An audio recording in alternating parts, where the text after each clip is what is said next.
नमस्कार, हिसार टुडे में सभी दर्शकों का हार्दिक स्वागत है। मैं हूं अर्चना त्रिपाठी और आज आप हमारे साथ मुखातिब हैं खास कार्यक्रम आईना में। दोस्तों, आपको तो पता ही होगा कि हरियाणा की राजनीति दिन ब दिन बदलती जा रही है। एक के बाद एक कुछ ना कुछ ऐसी घटनाएं होती है जिस वजह से राजनीतिक माहौलों में चर्चा हो जाती है और इस बार चर्चा का विषय है एनएलओ पार्टी। ऐसा प्रतीत हो रहा था कि एनएलओ जब पारिवारिक विवाद जब इस पार्टी में घमासान मचा था, उस दौरान भी ऐसे कयास लगाए जा रहे थे कि मायावती एनएलओ से अपना गठबंधन तोड़ देंगी, मगर उस दौरान भी मायावती ने अपने भाई का साथ नहीं छोड़ा था। उस समय हमने हिसार टुडे के खास खबर में बताया था कि हो सकता है कि जींद उपचुनाव में मायावती एक टेस्ट करके देखना चाहेंगी कि क्या उनके गठबंधन के बावजूद एनएलओ इस चुनाव में क्या बेहतर प्रदर्शन कर पाती है या नहीं। और जिस प्रकार की उम्मीदें थी और हिसार टुडे ने भी अपनी रिपोर्ट में बताया था कि एनएलओ की हालत यहाँ पे काफ़ी खस्ता हाल हो सकती है, क्योंकि जिस प्रकार से एनएलओ के साथ जो पारिवारिक विवाद जुड़ा और जननायक जनता पार्टी का जन्म हुआ, दुष्यंत चौटाला ने अलग से कार्यभार करके नई पार्टी को गठन के साथ उसको मजबूती प्रदान करने के लिए काम किया। उस वजह से कहीं ना कहीं उम्मीद की जा रही थी कि एनएलओ का ही वोट बैंक जजपा पार्टी तोड़ेगी और यही साबित हुआ। इस दौरान एक बात ये कहना चाहूँगी कि कल ही एक खबर आई है, सोशल मीडिया में भी काफ़ी तेज़ी से ये खबर फैली कि सुश्री मायावती जी ने अपने भाई का साथ छोड़ दिया। इस कठिन दौर में जब एनएलओ 5वें नंबर पर जींद उपचुनाव में थी और जिस प्रकार से उनके उम्मीदवार की जमानत तक जब्त हो गई, ऐसे कठिन दौर पर मायावती ने अपने भाई का साथ छोड़ दिया। जी हाँ, हम बात कर रहे हैं कि आखिरकार एनएलओ और बसपा का गठबंधन टूट ही गया है और इसका कहीं ना कहीं कारण माना जा रहा है जींद उपचुनाव में भारतीय जनता पार्टी के सामने जिस प्रकार से कठोर टक्कर देने की बात करने वाले अभय चौटाला को 5वें स्थान पे आना पड़ा उनके उम्मीदवार के साथ। पार्टी की वहाँ पे प्रतिष्ठा धूमिल हुई और साथ ही साथ ये भी कहा गया कि बसपा नहीं चाहती कि ऐसे कमज़ोर पार्टी के साथ वो अपना गठबंधन इस लोकसभा और विधानसभा में बरकरार रखे। वो तो बस एक जींद उपचुनाव में टेस्ट ड्राइव करके देख रही थी कि क्या उनका गठबंधन का इसमें फ़ायदा होता है कि नहीं, क्या एनएलओ को या एनएलओ का उनको फ़ायदा पहुंचेगा कि नहीं। लेकिन उन्होंने पाया जिस प्रकार से रिजल्ट आए बड़े ही निराशाजनक रहे थे। इसी वजह से कयास के बाद और हिसार टुडे की खबर प्रकाशित होने के कुछ दिनों बाद ही आखिर में ये बात सामने आ गई कि गठबंधन टूट गया है। ऐसे में अभय चौटाला कहीं ना कहीं अलग थलग पड़ते नज़र आ रहे हैं। एक तरफ से जो जननायक जनता पार्टी के साथ जाट मतदाताओं का जो रुझान जो गया है और ताऊ देवीलाल जी की छवि दुष्यंत चौटाला में देखी जा रही है और उस वजह से और जिस प्रकार से पारिवारिक विवाद एनएलओ के बीच में अभय चौटाला ने जिस प्रकार से नैना चौटाला को कहा, दुष्यंत चौटाला को कहा, दिग्विजय चौटाला को कहा, वो बात कहीं ना कहीं जाट मतदाताओं के दिलों को काफ़ी ठेस पहुंचा गई और इसी का नतीजा था कि एनएलओ का सारा वोट बैंक धीरे धीरे खसकता चला जा रहा है और इस जींद उपचुनाव में भी खसकता गया, जिसका उदाहरण आप सभी ने देख लिया था कि किस प्रकार जननायक जनता पार्टी ने बड़े ही कम समय में बहुत ही ज़्यादा वोट लाकर कहीं ना कहीं ये दिखा दिया है कि असली विपक्ष अगर हरियाणा में इस समय कोई मौजूद है तो वो जननायक जनता पार्टी है। वैसे तो अभी फ़िलहाल पार्टी गठन की प्रक्रिया चल रही है, लेकिन इस दौरान जो संकट की स्थिति में जूझ रहे अभय चौटाला के सामने अब दो ही ऑप्शन बचे हैं, एक तरफ भारतीय जनता पार्टी तो दूसरी तरफ कांग्रेस। क्योंकि आने वाले लोकसभा विधानसभा चुनाव में एनएलओ की जिस प्रकार से आज दुर्गति हुई है, जिस प्रकार से उनके वोट बैंक घटे हैं, उस वजह से उनका अकेले चुनाव लड़ना कोई खतरे से खाली नहीं है। और ये अभय चौटाला भली भांति जानते हैं कि अगर बिना किसी गठबंधन के उन्होंने चुनाव में उतरने की कोशिश की तो हो सकता है इस बार के जो नतीजे लोकसभा विधानसभा में उनके पास आए और एनएलओ पार्टी का कहीं ना कहीं यह चुनाव 2019 का आखिरी चुनाव भी माना जाएगा, क्योंकि उनको पता है कि यह बिना गठबंधन के उनके लिए मुमकिन नहीं है कि अपनी इक्का दुक्का सीट बचा के रखना। ऐसे में अभय चौटाला चाहते हैं कि या तो उनका किसी भी पार्टी से गठबंधन हो अब सूरत हाल ये है कि बसपा तो बहन तो नाराज़ हो गई हैं और चली गई हैं अपना भाई का साथ छोड़कर। रही बात आम आदमी पार्टी, उन्होंने तो पहले ही दुष्यंत चौटाला का हाथ थाम लिया है। रही बात कांग्रेस की, कांग्रेस को लेकर अभय चौटाला इसलिए भी फैसला नहीं लेना चाहेंगे क्योंकि हरियाणा में कांग्रेस की अगर हम बात करें तो यहाँ पे खुद ही कांग्रेस का संगठन बेहद कमज़ोर है। भले ही यहाँ पार्टी के दिग्गज नेता हैं, लेकिन दिग्गज नेताओं के बावजूद भी वह कांग्रेस की जो ताकत है हरियाणा में दिखाने में बेहद विफल रहे हैं।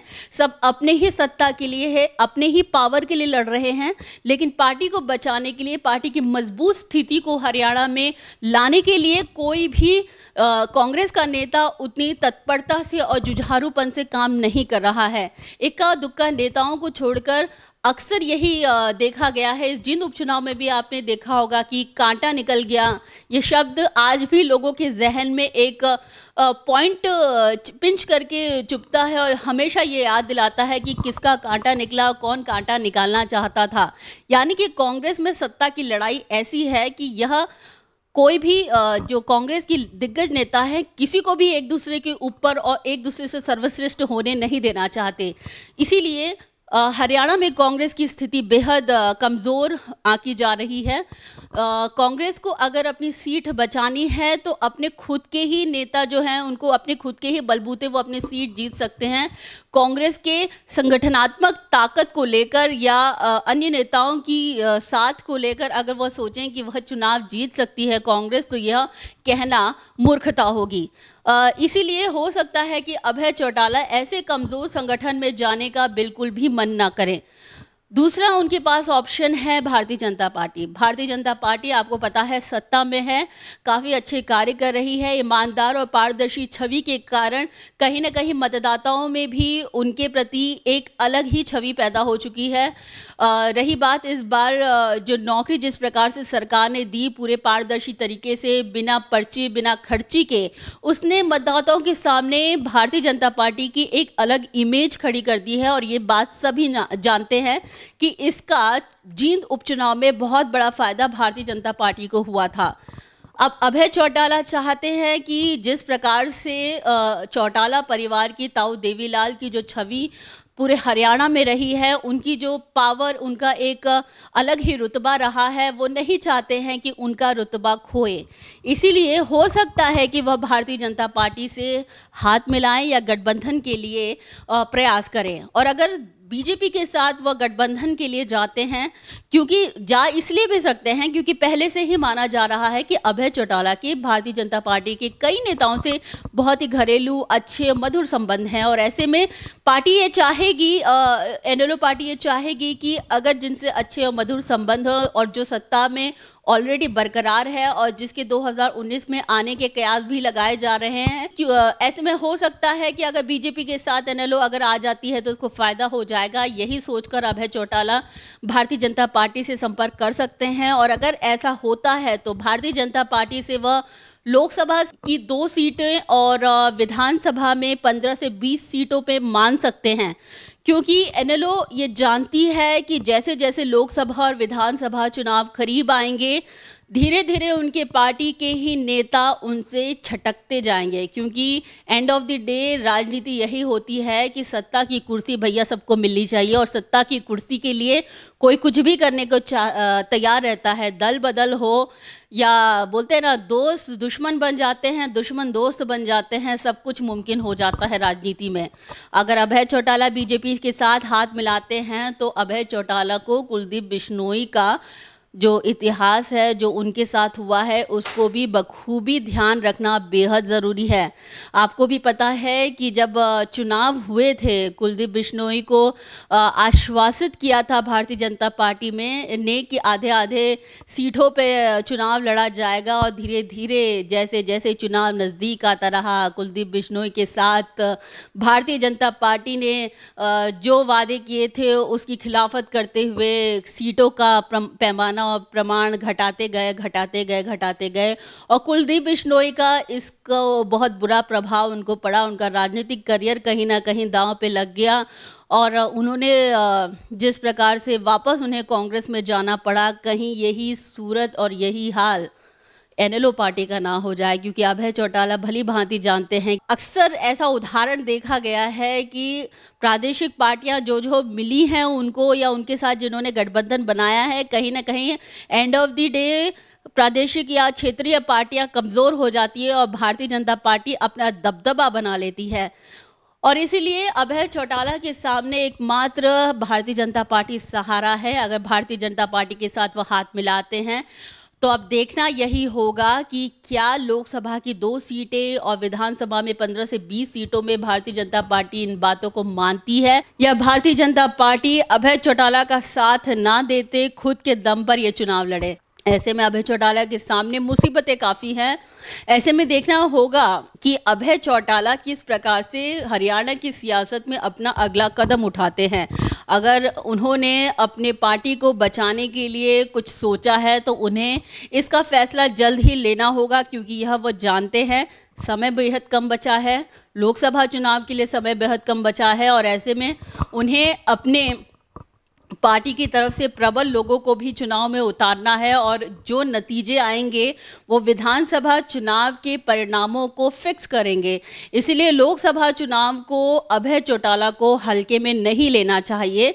जो भी फैसला लेना हो अभी तुरंत और जल्द ही लेना पार्टी के लिए काफ़ी उपयुक्त और उचित माना जाता है और जा सकता है, क्योंकि समय बेहद कम बचा है। अब अभय चौटाला की कुल मिला के हम बात करें तो 2019 का साल उनके लिए बेहद अग्नि परीक्षा से कम नहीं है। जजपा ने तो अपना जींद उपचुनाव में जो नतीजे लाए हैं उसके द्वारा उन्होंने अपना टारगेट और वह क्या कर सकती है वह दिखा दिया, लेकिन एनएलओ पार्टी जो 5वें नंबर पर जमानत जब्त हो गए उनके उम्मीदवार की, उनके सामने चुनौती बेहद कड़ी है। वोट बैंक खसक गए हैं, नेता छोड़ सकते हैं पार्टी।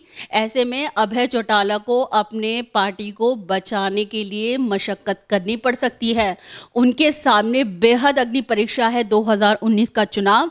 अब देखना यही है कि अभय चौटाला क्या भारतीय जनता पार्टी से हाथ मिलाते हैं या हरियाणा की सियासत में अकेले ही अपने दम पर चलते हुए एनएलओ पार्टी को बचाने की कवायद में चल पड़ते हैं। ये तो आने वाला समय ही बताएगा। इसी के साथ लेते हैं इजाज़त। नमस्कार।